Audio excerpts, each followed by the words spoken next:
anti habboon daawadayaal ku soo dhawaada barnaamij gaar ah oo noogu talagalay haweenka iyo markaasi tiknoolajiyada dabcan barnaamijkan waxa marti igu ah Juweeriye Cabdiraxmaan oo ah hablaha ku ganacsada dhanka tiknoolajiyada page leh website leh bal markaasi waxaanu wax ka weydiin doonaa oo aanu ku falanqeyn doonaa markaasi haweenka iyo tiknoolajiyada iyo qaabka ay ugu ganacsadaan iyo waliba markaasi caqabadaha ka hor yimaada Juweeriye ku soo dhaw CBA TV ugu horeyn Saamiya waan ku dhawahay adiga iyo TV-ga codka bariga Afrikaba aad iyo aad baan kugu mahadcelinayaa barnaamijkan ballaaran adigu shaacisuntay maanta ma sha Allah intaanaynu hore u galin bal barnaamijkeena iyo ka ganacsiga tiknoolajiyada iyo badeena marka hore waa tuma Juweeriye aad bad Saamiya mahadsan tahay magacaygu sidaad u soo sheegtay dadka waa Juweeriye Cabdiraxmaan Xuseen waxaan ahay social worker sidoo kale waxaan ahay environmental activist soo kale waxaan ahay business women sidaad u jeedid maantaba oo aan yani ganacsiga online ka aan ka ganacsado ama qaabka tiknoolajiyada aan ku ganacsado inahaas baan ku soo koobayaa barashadayda insha Allah salaam ugu horeyn qaab noocee ayuu shaqeeyaa ganacsiga Juweeriye online shopping aad baad u mahadsantahay Saamiya Juweeriye online business ama online ka ganacsiga online ka qaab wuxuu shaqeeyaa qaabku shaqeeyo waa qaab badan markiis hore waa website oo yani waxaan iibsaday website international website kaas iyo qaabka oo meesha ka yimina waxa weeyaan waxa fududeeyay company caalami ah maanta wada ogsoonahay waxa maanta yani dadku wada fadhiyaan one place oo yani meel kaliya to tiknoolajiyada baa inoo saamaxday soo marka waxaan helay company-gaas international ka oo muddo 16 sano ah shaqaynayay ahana company designer oo qaybta fashion ka sida hadda u jeedid Saamiya xaga waxa yaala ma taqaana bulukatigi muraayadihi soo wuxuu soo design gareyn jiray oo ahaa largest designer ama ka ugu weyn ee wadanka Canada ka jira ee soo saara alaabada design-ka ee la isku qurxiyo haday kaba tahay haday saacada tahay haday markaas wuxuu asaasay yani isagoo ka faa'iideysanaya tiknoolajiyada in qof kasta oo internet iyo haysta telephone inuu ka faa'iideysan karo ganacsigan oo uu ka mid noqon karo website-kooda iibsan karo actually san wada ogsoonahay waxa jirta hadda ganacsi marka la yiraahdo ganacsiyadan caadiga ee waligan soo jiray traditionalka ah waxa jirta maanta dukaan markaad furato waxaad sameynaysaa inaad dukaankii qaabayso design garayso alaabtii soo iibsato dhigto kaawu ka duwan yahay Juweeriye online business markaan website-ka iibsaday already waxaan furtay oo aan password-kiisa iyo haystay akoonkiisii dukaan design garaysan oo Juweeriye soo dhex fadhido oo markaad gashid Juweeriye sawirkeedii ku salaamayo oo Juweeriye wajigeeda wax ku iibsanayso laakiin ay nooc wax kasta u baahataa yaalin sidaad halka arkaysoba haday tahay ma taqaana wixii personal care-ki uu qofkii isku qurxinayay haday tahay ma taqaana beauty-gi haday tahay health supplementary oo fountain of life oo go'ay dabiici qof kasto inaga madax xanuun ma dawayso laakiin la dhil garaynaysa qof kasta yani caafimaadkiisa oo waxyaabo inaka cuntadeena ka dhiman oo aanan helin maadaama in cunto isku dheelitiran inooga caawiye inooga ama supplementary inooga noqonaysa soo marka qaabku u shaqeynaya waa qaabka website-ka dan website-kii baan waxaan ku xidhay page-kaygii YouTube-kaygii dan saas baa maxaa taqaana aan social media aniga shaqada kaliya tan qabanaya waxa weeyaan inaan dadkii business-kayga la wadaago wuxuuna ka shaqeynaya ilaa in ka badan 200 wadan soo waxaad isweydiinaysaa qof يعني أفريقيا جوجا مانت مركو قف ماليزيا جوجا قف جينا جوجا قف مريكان جوجا مركو وحكي يبيو هاو يعني أما دقالي هيسو أما يعني سيدي كل كرتابة يعني لقيا بين السويدين مركا قاب كوش قيا وحويان كان بيني جالس وحو صورته قليه إنه delivery free أو يعني ميل كست أو هذا دونك وقفك كجسوا جاي وجارسين كرو سو أنا قابكي قفك مركا ويب كي كله وذا جوا دح قلي وحي كاقنعية أيد order garaysanaysa dalbanaysa company-ga bisitoos ku keenay anigana waxay soo dhacaysa shayga qiimihii saarnaa ee faa'iido waxa jira adiga Juweeriye ahaan dadka markaad wax ka iibiso dad kula soo xiriiraya oo ama Hargeysa gudaheeda ha joogan ama meel ka yar fogo Burcay iyo goboladana dhow ha joogan qaab nooceeya dadka u wada xiriiraan oo ugu gudbisa maadaama aanay kuugu imanaynin meherad Juweeriye ah laakiin qaabka wax ku iibinaysa tahay qaabka online-ka sidee kugu soo gashaa saamiya aad baad u mahadsantahay waxaa jirta laba qaybood weeye alaabtu qayb waa iminka qaybtan arkaysa in hor taala qaybna waa qaybta website-kii ii dhex taalo oo yacni ani weer intaas soo wadan aan gaarsiin karayo soo markaa campaign-ku si toos ah Soomaaliya waxba uma keeno meel kasta oo aniga saan ku sheegay wadamada la boosto wax lagu gaarsiiyo inuu gaarsiinayo laakiin Soomaaliya caqabadaha jira darteed wali ma u suurtagal inuu wax keeno soo markaa aniga waxaan ku khasbanahay alaabtii maadaama anigu naftarkayga markayga hore aan business-kan bilaabayba alaabtan baan u baahday soo maadaama alaabtan u baahday inay jiraan boqolaal dad oo aniga kale oo sidaan alaabtan ugu baahnaa tayadeeda u baahan oo ka faa'iideysan kara saad sheegtay gobolladeena iyo wadankeena jooga soo kuwaas oo kale waxaan sameeyay aniga alaabtii dalbada way ii timaada Hargeysa ka soo degtaa marka hore Kenya iga soo degtaa Kenya diyaarad bay soo qaaday Hargeysa ii keenta alaabtii marka Hargeysa ii ku timaado qofkii marka social media-hayga ku arka ee ila soo xidhiidhay doonay alaabtii inuu dalbado just wixii uu doonayo marka ii sheega waxaan u saaraa baabuurtii yani waxyaabaheena inaka kala baxa wadamadeenna kala baxa haddii qofka Hargeysa joogo dhaweeyaan u saaraa so taasina saasay igu fududaat ana ka jawariyahan ma ganacsigan dhanka online-ka baad ku shaqaysaa mise waxaa jira qaabab kale ama shaqooyin kale oo aad ka shaqayso aad baad mahadsantahay saamiyey waxaa jira shaqo anigu hadda jawariyahan waxaan shaqeeyaa full time markaan business-kan bilaabay horta maan shaqadaydii horena waan ka soo dhaadhacay shaqo kalena maan hayn laakiin hadda waxaan shaqeeyaa full time soo kaleeto waxaan ka shaqeeyaa waajibaadkii saarnaa maadaama aan ahaa arday graduate gareeyay oo kulliyadda arrimaha bulshada bartay waajibaadkii xagga bulshada iga saaraa oo waqtigayga badh aan ka siiyaa iyadana arrimihii bulshada kamaan dhex bixin oo waan ka shaqeeyaa sidoo kaleeto waxaan wataa business-kaygii online-ka so iyaduna waa halkaas waa labadiba waan ku isku wadaa waxaa tahay qof haweenaa markaasi haweenkana waxaa jira hawlo badan oo dhanka guriga looga baahan yahay waxaad ii sheegtay inaad qabato oo aad ku ganacsato online-ka sidoo kalena full time aad shaqayso sidee baad isugu yar maaraysaa waqtigaasi horta saamiyey qofka bini'aadanka ahi horta wuxuu ilaahay ina siiyay awoodo kala duwan oo xagga dadka marka loo eego dadka qaarkeen aanaynan ogeyn oo aanaynan ka faa'iideysan horta walida maamo ma ihi oo caruur iyo wax mashquuliya ma jiraan laakiin waxaan manage gareeyaa hadda ganacsigan iyo waxaan ka dhaxeeyaa in shaqadayda caadiga full time ka so waxa kaliya taan qabtaa waxa weeyaan shaqada business-kaygan online-ka ahi wax igama qaato waqti ah haddaan doono intaan sii socdaan shaqadayda ku sii socdo 30 minute-kan sii socdo ayaan soo posti gareeyaa ayaan ciidan doonay linkigayga la wadaagaa soo kale shaqadayda caadiga ahayd waqtigayga caadiga ahaa baan qabsadaa waxa kaliya waxa muhiimadu ay tahay inaan time management yeesho oo aan waqtigaygii manage gareeyo wasakan walba halku bixila waxa laga yaabaa waqtiyada qaar inay dhalinyarta ama dadkeena ay kaga baxaan social media iyagoo qof dad wax daawanaya soo hadda kale waxyaabo aadka inoogu badan TikTok oo kale dadka waxa arkaysa oranaya waqtigan iskaga luminaya soo taasoo kale si aan u dhicin hadda anigoo kale waxa booski iigu jira inaan waqtigayga ku lumiyo markaad waqti ii soo baxo inaan business-kayga galiyo oo aan ahay technology-yadii qof ku dhex jira Facebook ku dhex jira YouTube ku dhex jira يعني بليس كاست أو ماشي lagu ganacsan karo ku dhex jira oo wixii ka qabsanaya marka si uu eegtidna waxa oranaysaa waxa loo sameeyay in wax lagu qabsado in yani laga faa'iideysto oo qof wax midhadhala ku qabsado tusaalahan ganacsigan oo kale haweenka caqabada intee in leeg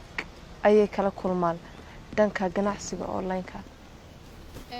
adiga juwariyahan waliba naftaada dad ka soo qaado caqabada intee leeg baa ku xeeran ganacsiga online-ka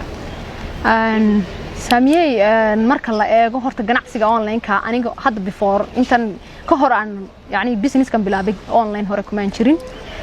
intan ku jirayna alxamdulillah yani wax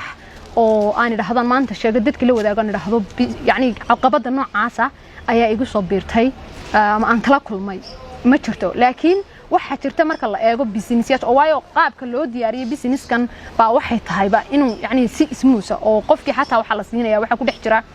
tareerina ku dhex jira waxa kale ku dhex jira support oo waxa la siinaya qofkii masoo ilmo yar markuu dhasho adiga arkay ilaa uu ka socdo waa gacanta lahayn wala barbaarinaya saasoo kale wuxuu leeyahay 5 support 5 qof oo ku hareer taagan oo wax kasta kugu adkaada ka caawinaya soo marka taas ay sahashay inaan si ismuusa ama si fudud aan waxayga u sii wato laakiin marka loo eego business-yada kale markaan arko hadda asxaabtaydo kale igu xeeran oo wax iyaguna ku dalbada online-ka dibka jirta waxa weeyaan inuu wixii ay dalbadeen wax ka duwan oo kale in loo keeno soo kale inay dhici karto inuu qofkii meesha uu wax ka dalbanay ay meel fayga tahay taasna waa wax dhici kara laakiin anagoo kale hadda kan business-gan ama Oblos Global qaabka u diyaarisay company baan agreement wada galay inaan website-ka 1 year baan ku ganacsan karaa haddaan 1 year ka doonay inaan sii wato lacag baan sidaad aragtay website-dada lacag baa la dhigaa marka ama organization ama waxa lacag baa website-ka la dhigaa soo saasoo kale waa website-kiisaas u design garaysan yahay meeshaad wax ka iibsatay marka waa meel caalamiya oo yacni sharciyo iyo shuruuciyo kala dambeyn leh tusaale ahaan xabada shaambooga haddaan sidiisa u dalbado de wax ka duwan ima imanayaan shaamboogaygii un baa ii imanaya dawad cadayg haddaan dalbado iyadii un baa ii imanaysa marka qaabkaas baa iigu sahlay inuu yacni wixii wax liiga la yahay oo sharciyeysan oo wadan sharci leh ka jira waayo wadanka Canada waa wadan aad u adag yihiin shuruucdeedu alaabtuna ay dhamaan ay yihiin wax soo maray wasaaradii iyo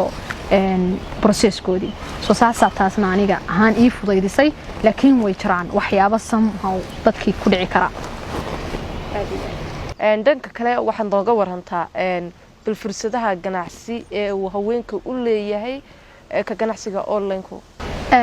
horta saamiyay waxaan ku oran karaa ganacsiga online-ka ahi waqtigiisa buu joogaa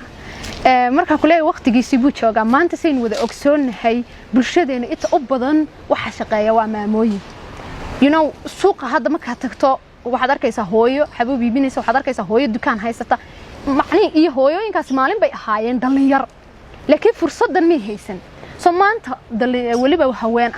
haweenka maanta jooga ganacsiga online-ka ahi wuxuu u yahay fursad iyo waqtigoodii oo ay la soo gaadheen marka kulay fursad gabadh kasta iyo maama yacni marka dhalinyar ahaan waliba dumarka yaryar la eegayo waxay wada isticmaalaan platformyo kala duwan soo marka ka waran platformkii intaad iska soo dhex gasho aad daawan lahayd qof wuxuu soo dhigay ama lay garan lahayd ama share garayn lahayd haddaad adigu meheradaadii ku share garayso 30 minute ama 50 minute maalintii kaaga baxa social media uu noqdo mid aad lacag ka sameynayso so waxaan oran karaa waxa ku jirta yacni fursad aad u ballaaran markaan eego hadda intaan ku jiray imagine hal habeen qof sameyn kara hadda daladan yar ama sharuubadan yar oo kaleeto haddaad online ahaan aan ku iibiyo oo aan habeen intaan saa fadhiisto aan sameeyo aan macbil la kala duwan aan la wadaago waxa dhici karta in xabadaas $20 bay saaran tahay 5 midho ka mid hadaan iibiyo oo 15 minute aan $100 ku sameeyo de waa lacag aad u weyn so taasina waxa weeyaan wax aad oranayso maanta tiknoolajiyada inoo saamaxday soo kale online kan yacni maanta meel kasta waxa ay gaadhayaan ayaa saamaxay kanina waaba fursad kale oo qofkii in 200 wadaninka badan ka ganacsan karo maxay ku kala duwan yihiin waxa jira hablo badan oo iyaga laftooda ku ganacsado page dhanka page-ka website-ka iyo page-ku muxuu yahay farqiga u dhaxeeya saamiyay ku sheegay ba horta website-yaasha waxa loo isticmaalaa waxyaabo kala duwan baa loo isticmaalaa kaliya website-kan san ku sheegay waxa weeyaan dukaan la design gareeyay markaan maanta doonaya hadda page-kayga markaan wax doonaya inaan soo dhigo jewelry online business markaan doonaya inaan wax soo dhigo waa inaan waqti geliyaa waa inaan wixii design gareeyaa waa inaan maxay hadda dawada ama shaambooga haddaan soo dhigayo magacii ku qoraa wax kasta loogadaydii saaraa waxaasoo dhan sameeya dan aan soo posti gareeyaa laakiin website-ku wuxuu kaga duwan yahay already waa dukaan la ii diyaariyeyba website waxa lagu design garaysto kolba wixii ayaa ku jira soo marka waxa lagu design gareeyay alaabadan oo fashion-kii la isqurxintii la maxaa la daryeelkii la so waxay ka duwan tahay soo kale waxay kaga duwan tahay website-ka page-kaygu kaliya waxaan tusi karaa inta anigu yani ama de u gaarsiisan ama inta isoo follow gareysa ama markaan lacag dar ku shubo kale meeshan ku xidho ayaan tusi karaa laakiin website-kayga waxaan la wadaagayaa cid kasta oo aan yani anigu maanta target garaysto ayaan la wadaagayaa soo kale waxaan wax kaga iibin karayaa in ka badan 200 wadan soo marka maanta waxyaabaha la yaabka waxa kamid ah markaan maanta qof jooga Mareykanka aan u diro website-kaygii uu gelayaa dan sida Alibaba ama Amazon kale haduu qofkaas yahay qof online wax ku dalbada uu iga dalbanaya alaabada simply laakiin page-kayga kama dalban kareen oo de page-kayga aniga alaabta la iga soo doonto oo aan meel ku kaydiyo marka alaabti bay noqonaysaa laakiin isagu macal store buu ii yahay oo meesha kaydkiina uu ii yahay wuxuuna ii yahay wax meeshii lagu deliver gareyn karayo oo company-gi baa role ka qaatay delivery-ga oo isaga meel kasta oo postale deliver gareynaya waa tahay haweenka jooga inta badan gudaha wadanka ma aha qaar shaqeeya iyagoo waliba jira hablo badan oo wax bartay oo tacliin leh oo dhan kasta wax ka bartay daliya dibad maxay tahay caqabada hortaagan in ay shaqeeyaan oo ay markaasi shaqo tagaan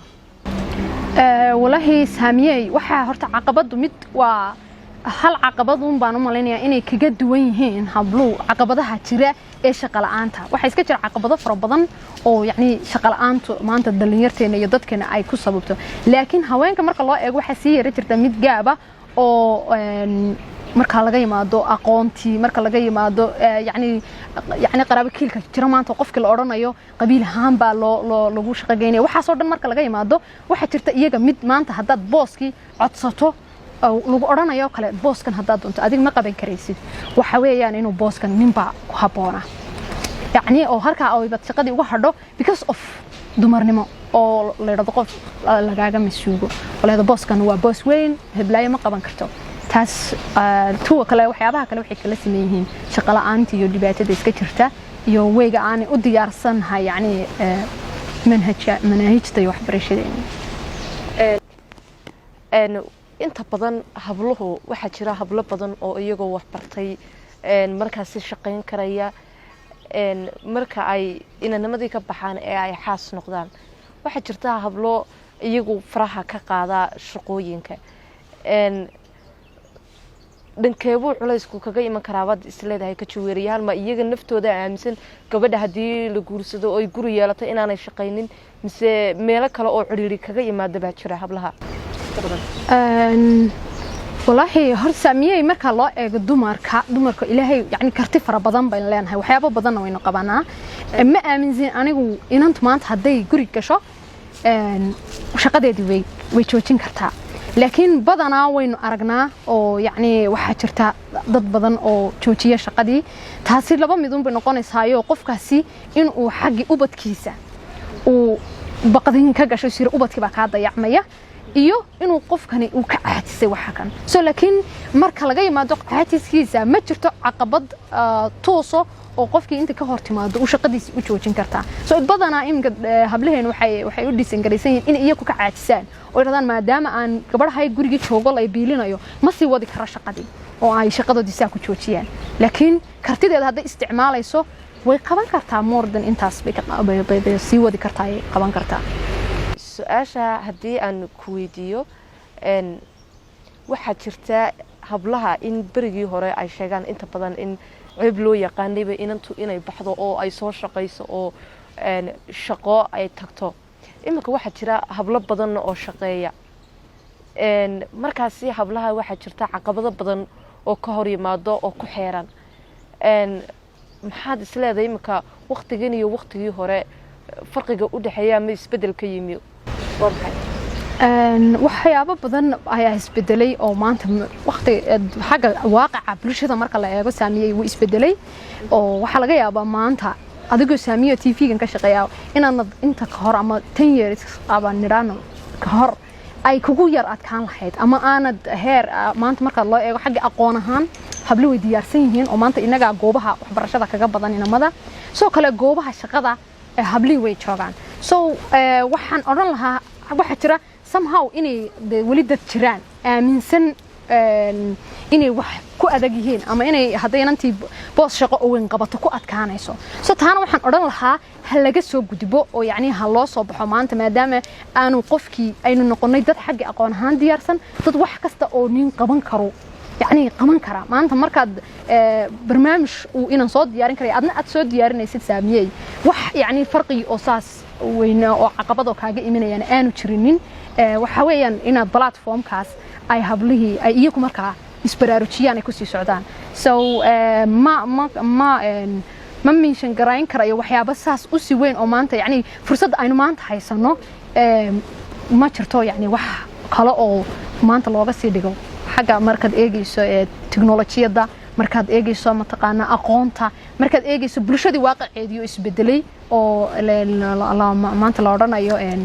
meelaha qaar lagu soo dhaweynayoba oo yacni shaqada inay dumarayso ama shaqooyinka ugu sarsareeya ay hablahayaan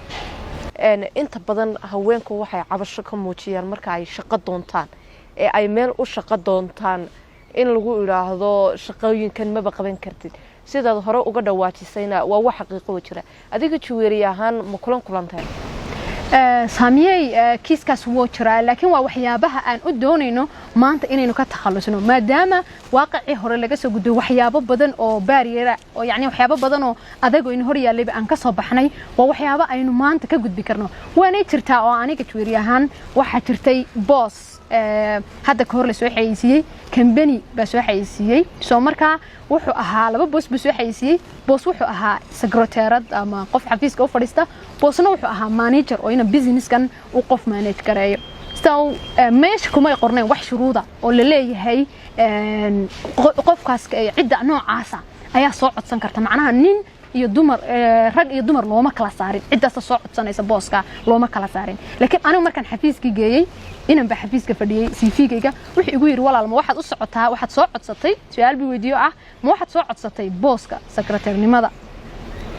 dan waxaan ku dhimay walaalo manager-kan doonayay aan soo codsaday marka ninka kursiga sidan ugu fadhiyay buu saad dib ugu fadhiistay wuxuu igu yiri ma adiga soo codsaday haa baan ku iri marka wuxuu igu yiri waxa loo baahan yahay nin baa loo baahan yahay waxaan ku meesha nin kuma qornay soo dood dheer baan dhex martay ninkii meesha xitaa isaga ka sareeyay buu u yeeray wuxuu yiri inantan laga yaabo inaynu shaqooyin kale uga baahano oo xagga social media waxyaabaha uga baahano laakiin booskan macallin hebel baaba soo xaraystay soo marka adiga iyo macallin hebel oo meel jaamacad kamid ah wax soo ka dhiga sideebaad booskan ugu tartami kartaa marka aniga waxaan yar ku qanciyay horta inaanaydan aniga imika charge gareyn ee aniga iyo macallin hebel aad noo sideysaan aan imtixaan wada galno dan adigu raabta simply taasaaba ka dhow inaad aniga maanta intaad charge gareysaan adigu hortiida yani aan CV-gi sida iga qaban weydaan marka waa yani waa dad khaas ah oo wali ma taqaana maskaxdooda ama soo kooban tahay ama ka fikirayaba qaybtii ragga oo ninnimadii iyo ragga waxa qaban kara aaminsan taasna waa wax aynu u baahanahay inaynu ka dumar ahaan aynu inaku ignore gareyno oo damaan sii joogsan oo maan odhanin maalintii booskaasi iga qabsoomay ma socon karta jawariye maadaama oo boos kasta oo ma taqaana aad sidanad codsato la oran doono ma uma qalantid ma sii joogsan laakiin waxaan sameeyay inaan sii shaqo raadiskayga sii wato taasina aanay wax caqabada iga keenin aan haddan badda company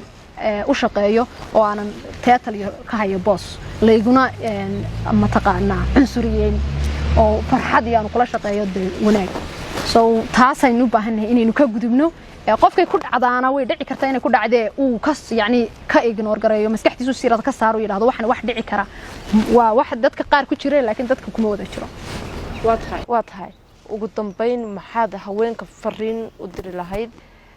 gaar ahaan haweenka ku nool gudaha wadanka ee waliba markaasi wax bartay saamiyay waxaan u diri lahaa horta waxaan ku baraarujin lahaa inan kastaaba inay wax qabsan karto oo hadday shaqo tahay hadday yacni waxyaabo nafteeda ay ku horumarin karto ay tahay ay qabsan karto waayo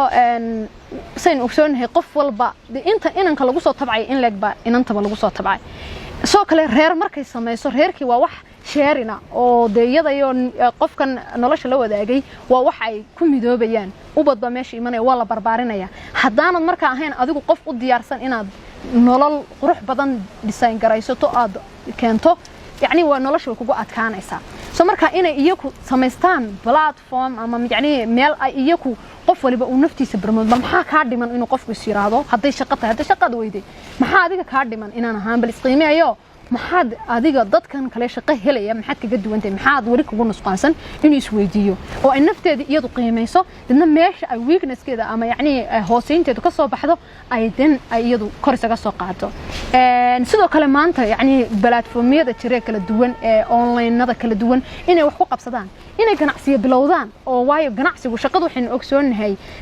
سامية ووحقابا ما أنت مشهر بعد قادته مشهر كاجسيك كستولو كرديو مشاهركaaga iyo baahidaadu mar walba waxa badan baahidaada laakiin qofku meesha kaliya tuu xurriyad dhaqaale ka sameyn kara waxa weeyaan wax uu isagu gaar u leeyahay oo ganacsi uu isagu gaar u leeyahay taasina waa waxa financial freedom ama ganacsi xor ah uu qofku ka sameyn kara waayo san ku sheegayaba hadii hal habeen aad inta soo shay online ama ku gado ama offline ku gado iibiso waa dareemi kartaa cidina dhaqaalaha kuma xisaabinayso kaliya waxaad iska jaraysaa shaygan intuu laftiisu ugu joogtay laakiin waxa laga yaabaa in mushaharkaagu sanadkii ama 6 bilood inuu hal mar kordho taasina waa wax aad u kooban oo yani aad dareemi karto marka waxaan oran lahaa naftiina naftayda iyo nafaha kaleba waxaan kula talin lahaa inuu qofku wixii uu siraado wad isku horumarin karaysa uu ku horumaro kuna dhaqaaqo marka waa maadaama aan arkay waxyaabo badan oo intan ganacsiga anigu ku dhex jiray la taaban karo oo aan taabtay san idin sheegay aniga shaqaale anigoo ah iyo ganacsiga markaan isbarbar dhigo maanta waxyaabahan ganacsiga ka gaadhay ayaa ka badan yani waxyaabaha shaqadii geyn gareeyo shaqad mushahar baan qaataha dabcan oo de nolosheedii ku dabaraa laakiin ganacsigayga waxyaabahan ka gaadhay muddada yar ee kooban waxa kamid ah inaan xaqii dhaqaale aanan maanta walwal yani muddo yar oo kooban aanan ku jirin soo kale waxyaabaha aadka ii soo jiitay waxa kamid ahayd iminka uu business-kan ii suurta galiyay muddada aan shaqeynay iyo shaqo hore aan wadayba wali tan hadda waaba shaqo yar oo waqti kooban baan ku jiray laakiin shaqadaydii hore oo 7 sano ka shaqeynayay wali maan yani la ii aqoonsan qofka ugu shaqada wanaagsan ama dadka yani ugu shaqada wanaagsan oo waayo wadamkeena way iska yartahay sida qofka dadka xataa hadii la abaal marinayo waxa iska yara jirgaan tan waxyaabaha la yaab kale waxa kamid ah maadaama wuxuu system tahay inuu systemkii anigi idhiiri gelinayo oo ii soo saaray ama company-ga caalamiga ah ee 200 wadan gaarsiisanay uu ii aqoonsaday inaan ka mid noqdo dadka ugu shaqada badnaa ganacsigaas qaybkii aan yani iibgeyntayda iyo alaabta aan u suuqeynay soo xaq dhaqaale xaq caafimaad xaq yani isqurxineed mid kasta inaan dhinac walba wax la taaban karo aan maanta ka gaaray alxamdulillah rabbil caalamiin naftayda iyo nafta kalabana aan ku dhiirigelinay inay hor ugu socdaan waa tahay dawadayaal taasina waxay ahayd Juweriya Cabdiraxmaan oo ah hablaha ku ganacsada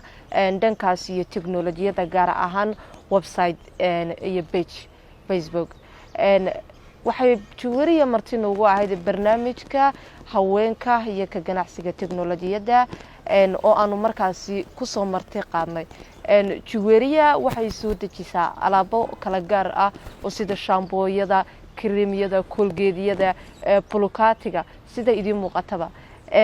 intaasi hadaba daawadayaal waxaan ku soo afmeeraynaa barnaamijkeena markaasi haweenka iyo tiknoolajiyada tan iyo kulanti dambe dhamaantayo wanigoo Saamiya Xasan Rag iyo Juweriya Cabdiraxmaan Juweriya aad bad u mahadsantahay walaalo kulanti haboon daawadayaal